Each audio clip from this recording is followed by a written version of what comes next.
safka hore meelay ka bannaantay adaa uu hebelow safka hore gal lama yidhaahdo adba jannada waad u baahantay oo hebelka ama janno jecla saxanka ma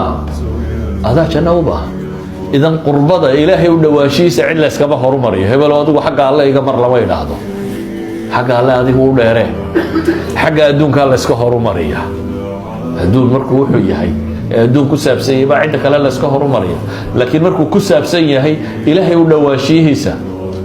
ولذلك النبي يقول لي صفقه هره هذا وقت waxa ajar ku jira inta isku qabsataan waa maxay wala idin qori tuuri laha saawna waliba uu rabo ninka kale inaan u banaynin waa qori tuur ba ka dhici laha uu nabigu tilmaamaya idan markay arintu janno iyo ilaahay u dhawaashihiisa tay isku dayna laga dheeraynin markay baab adduunyo tahay qalbigaaga dib ugu noqon waxaad u baahan tahay in badan maxay salaamatu sadr waayo hadday laabtu bukooto